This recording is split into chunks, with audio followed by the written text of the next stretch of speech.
Hello, today we're going to be doing our Valentine's Day dinner, which is a nice simple roast supermarket chicken. This is a small one for 2 to 3 people.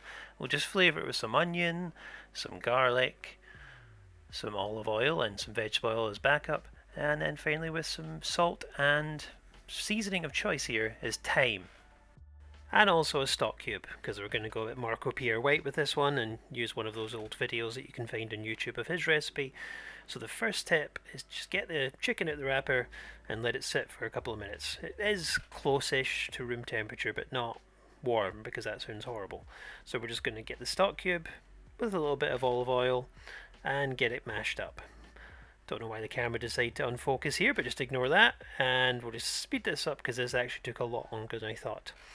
I suppose this is my penalty for using Sainsbury's own brand stock cubes instead of the Knorr ones, but until you hit me up with a sponsorship deal, we're going to keep using the own brand ones. So, once that's nice and mashed up, you're just going to spread it all over the chicken and try and coat all the surfaces at the top, all the crevices, and the bottom as well. You don't want it to stick to the pan.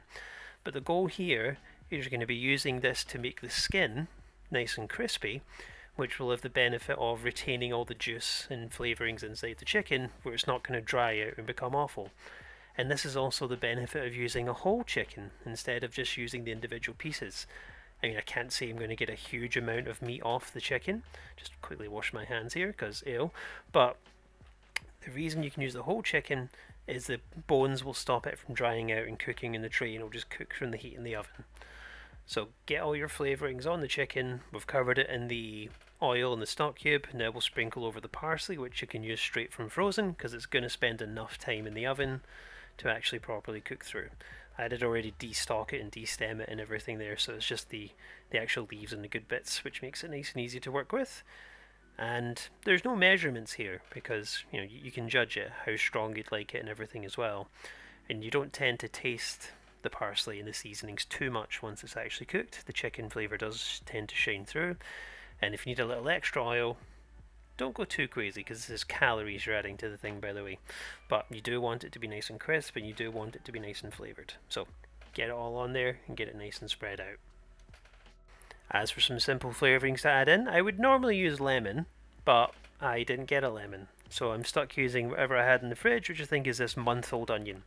But I'm going to just do the best of what I can make with, so this is just going to be spread around. Don't ignore where I'm putting it there, you don't have to do that, but you put the onion around the pan because it will caramelise as it cooks, and you can use that to add some flavour to your gravy. And the same thing with the garlic. If you're using such a small amount of garlic as like 1 or 2 cloves, it's not going to overpower the taste of the chicken or anything. It's just going to add a subtle element, especially to the gravy. And that's why we're using this big roasting tin like this, is because any juices that come out of the chicken are going to land in the tray, and we're going to use that to make a gravy at the end, which I'll show you. Next, head it up with some salt. Not too much, not too little. I mean, the goal here is that the salt's going to help crisp out the skin, and the pepper is going to add some flavour and some texture and colour to the skin as well. Again, just sprinkle on there whatever measurements you feel comfortable with. There's no strict ones here. And here I'm deciding that my hands need an extra lubrication just to make sure I can rub all this into the chicken.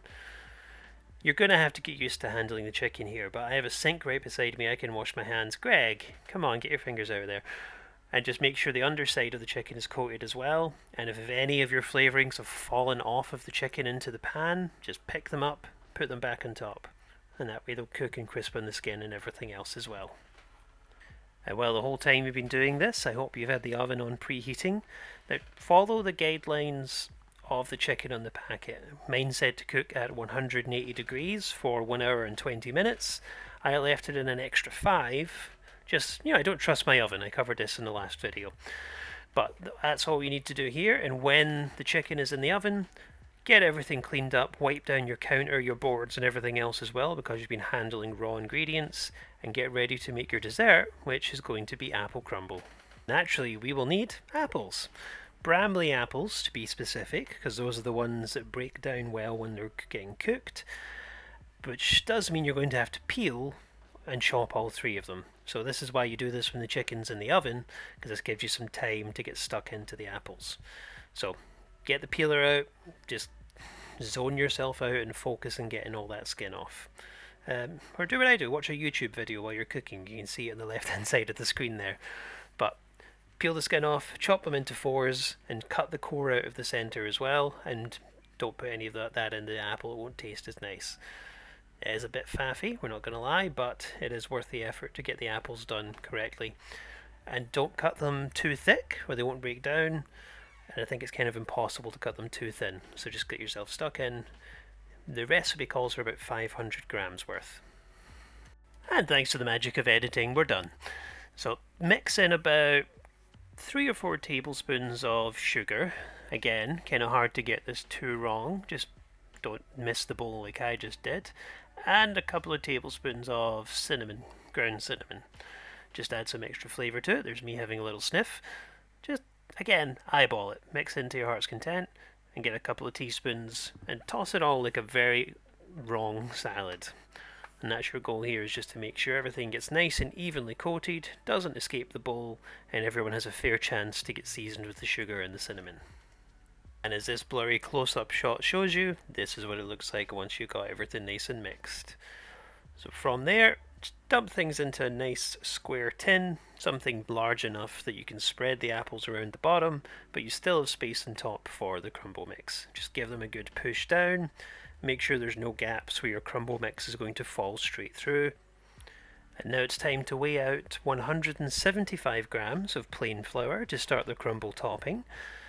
Any plain flour will do. Don't use bread flour, otherwise it'll be very, very gluteny.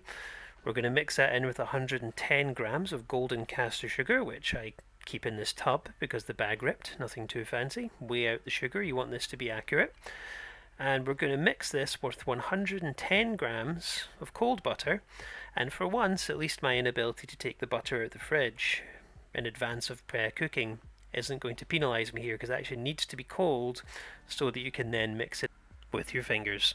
And that's all you need to do. Just break up the butter with your fingers, give everything a nice toss, and it will eventually take that appearance of breadcrumbs. Don't lose heart, this is sped up footage and I did edit a big chunk out. From there, we'll just give our apples a final little fuss and toss and make sure there's plenty of space in there. I was worried it wouldn't fit, but I didn't need to worry. It fit perfectly. So just make sure that you tuck it into every corner, spread it out nice and even so that it cooks consistently. Now we're going to decorate the final little touches with some porridge oats on top. Little sprinkling, just get stuck in however many you feel it needs. If you like porridge oats like I do, just put on oats. And for some colour on top, add some dark sugar. Now this just goes in the oven for 170 degrees Celsius, so I just put it in the bottom of the oven away from the chicken for 30 to 40 minutes. It took me about this long to get it done, so they'll essentially both be ready at the same time. When the chicken comes out the oven, wrap it up in some foil just for a couple of minutes and let it rest. The reason you're covering it with foil is you don't want all this delicious steam to escape, which is what's escaping now as I cut into it. But just letting it sit for 10 minutes in the foil gives you a chance to get everything ready, get the plates out, move the crumble up to higher in the oven if you feel it needs it, and then make yourself some side dishes. I've gone for some simple Yorkshire puddings, pre-frozen ones, and some peas, which are in the microwave at the moment. As you can see here, I'm taking some of the extra chunks and putting them over in the pan. What I've done with the pan is all the juices that were left behind after taking the chicken out, I mixed that with a little bit of water, and I'm going to add a stock cube and everything to it, and some extra seasoning and some salt and pepper. And I'm going to cook that on the hob and turn that into the gravy. By the way, apologies for my carving skills here. I am not an expert in any stretch of the imagination, but my main goal here is just to take the breasts off, keep the skin on, and take everything else apart. But here you can see the early stage of the gravy that I'm recording on my phone. All I'm doing here is just making sure we get everything nice and mixed together, add the stock cube and give it a couple of minutes for it to reduce and turn into a thicker sauce. And all you need to do from there is just spoon that on top of your chicken once it's ready. All the flavours that you started with earlier on will all be sort of nice and mixed in here, and you don't have to use gravy granules or anything like that. You've already got a gravy just from the juices left behind from the cooking. So just pile up with your side dishes, as I said earlier. Yorkshire puddings, we love them. And hopefully by the time it took you to hack into the chicken and pull out all the meat, the gravy should be ready. So just spoon the gravy over in a nice equal fashion. Don't steal all the delicious gravy for yourself, but as you were the chef, you can help yourself to most of the chicken pieces that marinated in the gravy. Those are delicious.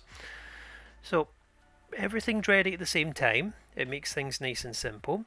You can serve up some very simple sides, only take a couple of minutes, like the Yorkshire puddings only took 5 minutes, the peas only took a couple of minutes in the microwave, and that's all you need to do for Valentine's Day. So, thanks for watching. Apologies for the weird angle after everything was ready. I think my dog ran into the camera, but that's everything ready. So, let's give everything a wipe, because I just noticed that the peas dribbled all over everything. And I think that's everything. I'm totally not forgetting anything. What's wrong with me? What am I trying to remember? Oh yeah, the crumble, excuse me.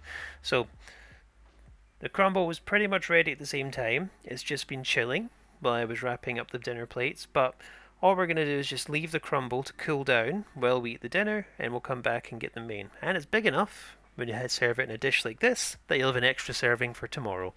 So thanks very much for watching, everyone. Recipes as always in the description, and I'll come up with more ideas as soon as I can. Take care.